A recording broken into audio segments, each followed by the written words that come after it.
He does have a magnificent presence in this film. Yes, he does a little bit of comedy antics, like when he does that DX thing with his hands. Mind you, he didn't do it in the last movie. He did it in King Kong versus Godzilla. Where he's happy, he does that, and they in a way try to make the monsters seem more human, which leads me to the third monster, Mothra. Now, Mothra in this film is not in the adult form. She is not in the adult form. Um, and basically, one thing I want to talk about this movie. I'm glad that there's a little bit of continuity between this film and Mothra vs. Godzilla. And in a way, the next film, Godzilla vs. Monster Zero, there's a little continuity from that film that leads to this film. Basically, in Ghidorah the Three-Headed Monster, they allude to some of the events that happened in Mothra vs. Godzilla. And in Monster Zero, they allude to some of the events that happened in this movie. So I like how these three movies kind of had that continuity together. Like most of the Godzilla films sometimes don't have that continuity. Sometimes these movies exist on their own in their own universe. But I like how in Mothra vs. Godzilla, Ghidorah the Three-Headed Monster, Godzilla vs. Monster Zero, they have a continuity where all the stories are joined together somehow, some way. It's not loosely. It's like, they make reference to the other stories in each film, so now I like that. But however, as far as Mothra is concerned, Mothra is alone in this film. She is not. She does not have her twin with her. And if you saw Mothra vs. Godzilla at the very end, the two twin babies hatch out of the egg, defeat Godzilla, then go back to their island. But in this film, they only had one, and they explained that the other one died from.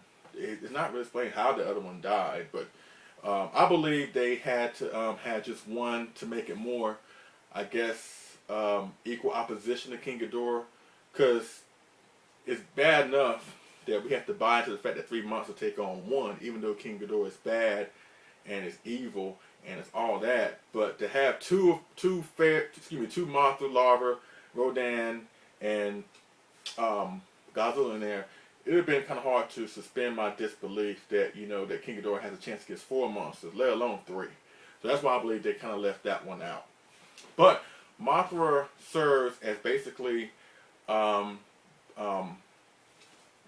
as the negotiator of the monsters. She's the one that convinces Godzilla and Rodan, which are fighting toe to toe, to join together and defeat King Ghidorah.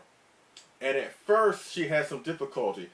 And even though it's more of a human moment where they kind of have like a monster summit, as they say, where they're supposedly communicating with each other, hence they getting more towards the human and more of a children's direction. They have like a summit where Mothra pleads her case to both Rodan and Godzilla to help the world to save the world from King Ghidorah. And at first, Godzilla and Rodan ain't trying to hear it. They don't want to have anything to do with Mothra. Maybe Godzilla's still kind of ticked off the fact that, he lost to Mothra before. But Rodan and Godzilla was like, why should we even care? I mean, humans have wanted to get rid of us since day one. They hate us, so why should we come together to help the world or help humans? So I'm glad, even though it's kind of far-fetched of monsters communicating and talking,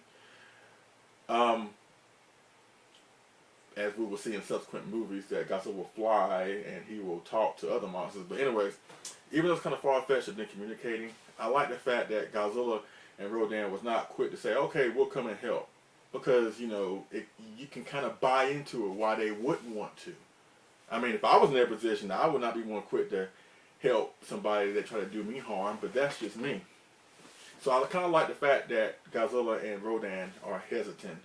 And basically, after Mothra tries to convince them, and they still saying no, she goes at it alone. So I like the fact that Mothra's character is like, you know what, I'm going to do what I have to do. With or without you, I will do what I have to do. And, of course, Mothra in her form against King Ghidorah is a heavy mismatch. I mean, there's no way that Mothra could defeat King Ghidorah by herself. And the fact that she is willing to go it alone speaks volumes on Mothra's character. Like what I mentioned in my Mothra vs. Godzilla video. Mothra was dying, but yet she still went to Japan to fight Godzilla. Not only to at the request of her of the Japanese, but she went to protect her egg. But at the same time, she was dying, so she knew that she was going to lose, but she still went anyway. Martha's character is still the same. She was still willing to fight King Ghidorah, still face unsurmountable odds, and still do what she had to do. So I like her character for that. I mean, that's one thing that I really enjoy about Martha is her character, that she would do what she has to do, with or without anybody's help. And she's very brave, and you have to respect that. As a Godzilla fan, or anybody, or just anybody in general who has that perseverance, you have to respect that. And I love Martha for that, especially in this movie, as well as all her movies, because she displays great courage in all her movies. But in this one, the fact she was willing to go alone against King Ghidorah speaks volume, speaks volume. And lastly, King Ghidorah, whatever, Monster Zero, whatever you want to call him. This, in my opinion, is by far his most impressive movie ever, in my opinion. In Monster Zero, you don't really see him that much, as well as the other monsters. In Godzilla vs. Gigan, he's okay. In Destroy All Monsters, well, I'm not going to go into that. I won't. I'm not going to go into the fact he showed up at the end and got beat down by 10 other monsters, which basically is funny because, of course, at the end of this movie, King Ghidorah loses. So how to Destroy All Monsters do you expect for him to win against 10 monsters? But I'll get to that in another video. But this is by far, even the other movies involving King Ghidorah, like the one in 1991 and some other movies, this is by far his best impressive movie ever. Like, he is so menacing, he is evil. It's like, he's very animated, he's wild, he's rabid, he's basically just the monster to beat. He's just like he's like I said, he's like, he is worse than Godzilla and Rodan combined. He is just awesome. He's my favorite Godzilla villain, with the exception of Mechagodzilla, the Showa. He is just so awesome, and it really shows where he just, once he's on the screen, like, he commands, he demands your attention. That's how violent, evil, and destructive he is. I mean, he goes on a rampage from the air, from the ground. He just destroys everything in his path. He's just an ultimate killer machine, and I like how they position that character on him in this film.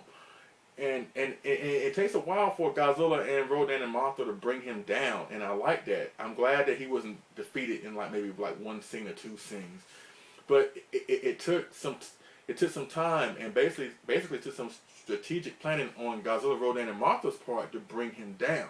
While Godzilla is handling the front at first, Rodan, or at least Mothra, climbs on Rodan's back, and Rodan flies up with Mothra on her back, and Mothra shoots her web and tangles King Ghidorah's heads. By this time, Godzilla has made his way around King Ghidorah and grabbed him and just thrown him off a cliff. And at that point, King Ghidorah was defeated. And it's kind of ironic that the way Mothra defeated Godzilla in the previous film is the same way Ghidorah is defeated in this film.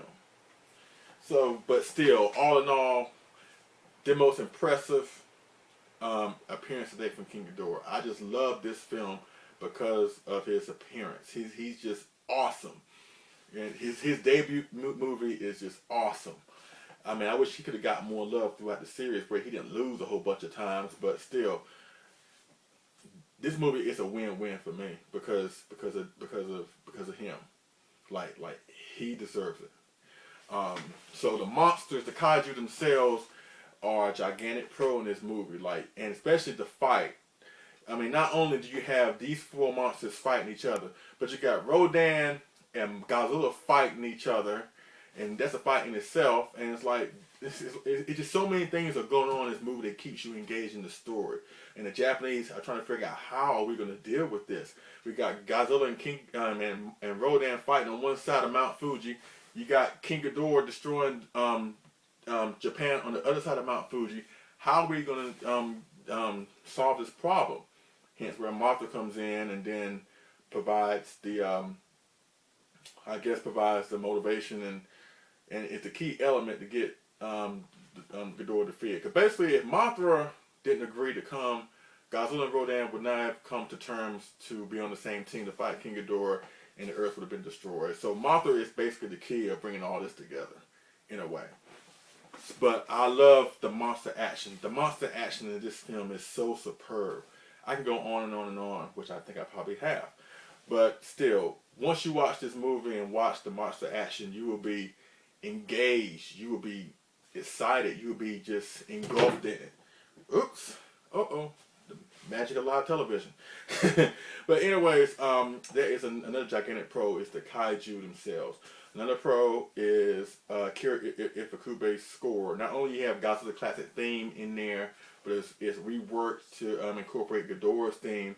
Also, they used a theme from Veranda Unbelievable and reworked it to suit this film. Music is very, very top notch. Very, very top notch. And it just sells me on it. It just makes me, like I said, more engulfed with the movie. Now, like I said, this was distributed by Continental Distributing, and there are a little bit of a difference between the American versions and the Japanese version. Unlike Mothra vs. Godzilla, where the Japanese version, the English version was virtually intact, they didn't really bother to change anything from the Japanese version. In this film, they kind of changed things up just a little bit. Like, they replaced some of Akira Ifukube's music with stop music from other movies. They kind of reworked some scenes around. Basically, when Godzilla first appears out the ocean to set fire to the ocean liner. In the U.S. version, Rodan is there. Where, Godzilla rises up, he sees the ship. Then we see Rodan, and Godzilla, sees him, and then just follows him around with his head. Then he sets fire to the ocean liner. In the Japanese version, in that scene where Godzilla rises out to sea, it's just him. Rodan is not there. So they reworked a couple scenes in that. And it doesn't really change the movie all that much, but it's just noticeable. Also, a noticeable change, in the U.S. version, when Godzilla first makes his way to Japan, when he finally gets to Japan, when you first see him, he's on land. When you see him again, he's back in the water. When you see him again, he's back on land again. And I don't know why the U.S. version chopped that scene up, because in the original Japanese version, when you see Godzilla, you see him out in the ocean, you see him on the docks again, and you see him back on the docks again. So I don't know why they changed the continuity of that scene, but I don't know. But either way, I love both versions of the movie, both the English and the Japanese. I grew up on the English version, obviously, but after me acquiring this copy of the Japanese version, which you can get from Amazon and Yes Asia and other online places overseas, it makes you appreciate the Japanese version. Maybe for me, maybe not more, but just as much I appreciate the English version. So, and let's see, any other pros?